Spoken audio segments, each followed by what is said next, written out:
Hi friends, welcome back you all. Welcome to my channel Literature Ocean. My name is Sakshi Sharma. I am lecturer in English. My hobbies are reading, writing poetry and interacting with people. So let's start. So राजा राव के बारे में I have already told you कि 1908 में वो born हुए और 2006 में उनकी डेथ हुई. तो ये बातें आपको ऑलरेडी पता है. So let's go dive into the next works of Raja Rao. So आज हम बात करेंगे राजा राव के नेक्स्ट वर्क की, the chess maker and his moves 1988. So this is a fifth work of Raja Rao. So this is the fifth novel by Raja Rao, which is based on the quest of truth and true love. So ये जो story है the chess maker and his moves, ये true love के बारे में है और quest के बारे में है, जो कि यहाँ इसका नरेटर ट्रुथ का क्वेस्ट करता है. ट्रुथ इन द सेंस मैं आपको बताने वाली क्यों. यहाँ पे सबसे पहले मैं आपको ये बता दूँ कि what is the meaning of chess maker here and what is the meaning of his moves. यहाँ पे चेस मेकर बना मतलब माना गया है, सिंबलाइज किया गया है गॉड को. ये देखिए, आप ये लाइन देखिए. Here in the story the chess maker is symbolizing God and his moves. like chess maker is God. like God जो है वो सारी सृष्टि को रचा है उसने. तो ये जो चेस है जो आपको दिख भी रही है यहाँ पे, ये जो चेस है, ये chess is a kind of whole universe. और ये जो इसके यहाँ पे जैसे घोड़ा है, हाथी है, ये सारे होते हैं, ये सारे हम हैं. और जो चेस के मूव्स होते हैं उनको प्रेडिक्ट नहीं किया जा सकता कि कौन सा मूव अभी बंदा करने वाला है. सो वो अनप्रडिक्टेबल होते हैं. सो जो चेस बोर्ड है वो सिंबलाइज कर रहा है होल वर्ल्ड को, where the God is playing his tricks and showing up his leela. तो जो भगवान जी हैं, गॉड हैं, वो अपनी लीला खेल रहे हैं चेस बोर्ड के थ्रू. और वो सब कुछ कर रहे हैं जो गॉड करना चाहते हैं, और उसको हम प्रेडिक्ट नहीं कर सकते हैं. So there is a story of a man named Shivram Shastri. Shivram Shastri name का एक मैन है, उसकी स्टोरी के बारे में ये सारी नॉवल जो है वो लिखी गई है. वो एक प्योर ब्राह्मण है और he fell in love with the girl. वो एक लड़की के प्यार में पड़ जाता है जिसका नाम है जया लक्ष्मी. जिया लक्ष्मी को पसंद करने लगता है क्योंकि जिया लक्ष्मी भी एक बहुत ही प्योर हार्टेड गर्ल है जिसको वो बहुत ज़्यादा पसंद करता है. सो शिवराम जो है वो एक मैथमेटिशियन है और वो अपने हर वर्क को नंबर्स में देखता है. वो एक स्टॉन्च बिलीवर है अपने गुरु में. अगर उसको कोई भी परेशानी आती है तो वो अपनी गुरु की हेल्प लेता है उसमें. सो यहाँ पे एक फेमस लाइन है इस वर्क की जो मैंने आपके लिए उठाई है वर्क से. I felt that afternoon I had become a chess piece, Father.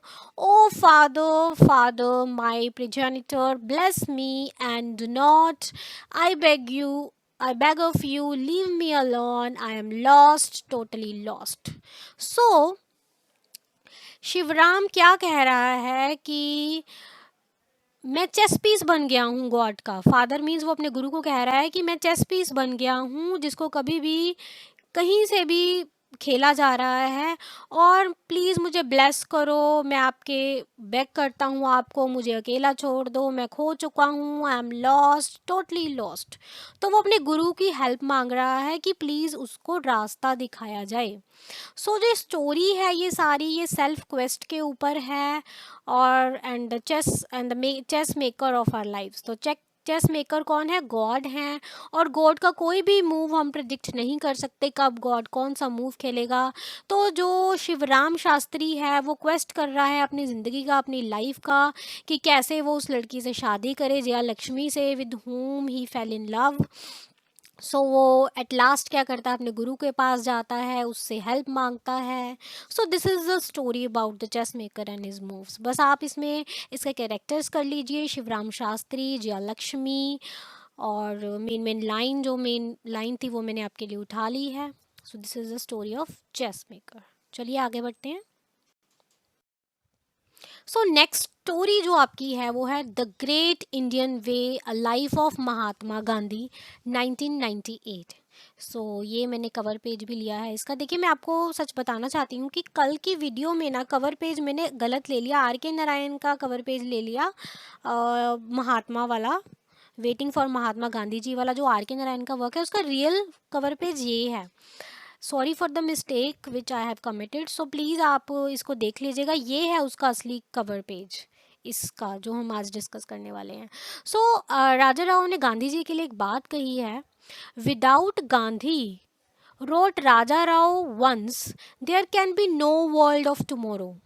Now, at the dawn of new millennium, and Gandhi internationally acknowledged as a most influential figure of the 20th century, the Great Indian Way offers fresh, important perspectives on his life and Gandhism.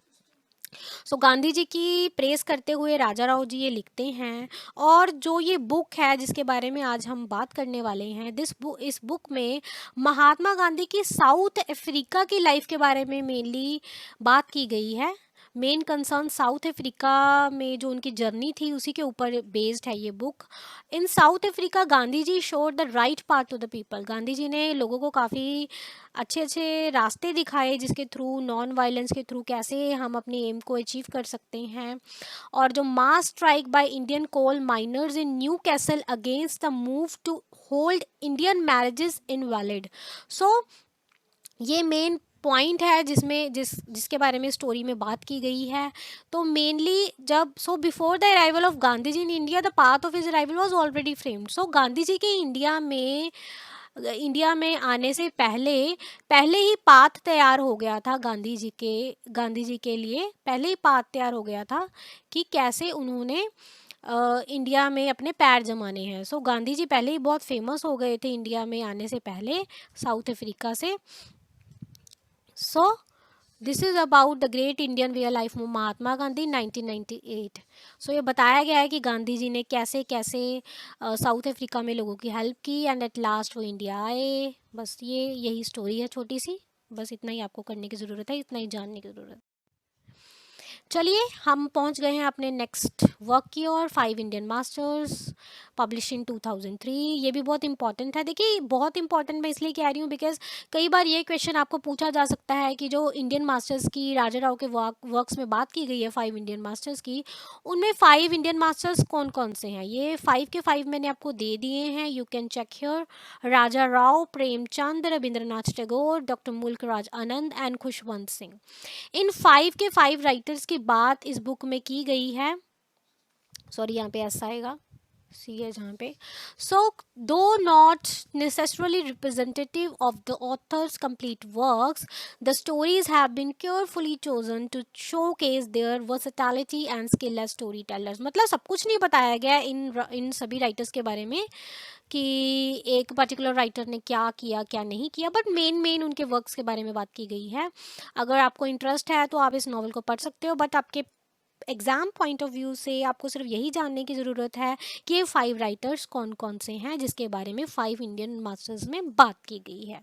So this was the last work of Raja Rao. So we have discussed total, हमने सबसे पहले एक work किया, then 3 4 then 5 6 7, हमने 7 works discuss कर लिए हैं राजा राव के। और यही आपके एग्ज़ाम पॉइंट ऑफ व्यू से इंपॉर्टेंट है। अगर आप यूजीसी नेट की तैयारी कर रहे हैं तभी 7 के 7 यही वर्क्स आप कीजिएगा, कुछ एक्स्ट्रा करने की ज़रूरत नहीं है। सो राजा राव के लिए इतना ही आपको जानने की ज़रूरत है। सो दिस वॉज अबाउट राजा राव। सो राजा राव अभी हमने फिनिश कर लिए हैं एज अ वर्क, उनके एज अ राइटर उनको कंप्लीट कर लिया है। कल मैं नए राइटर के साथ आने वाली हूँ। Stay tune to my channel, subscribe it, like the video.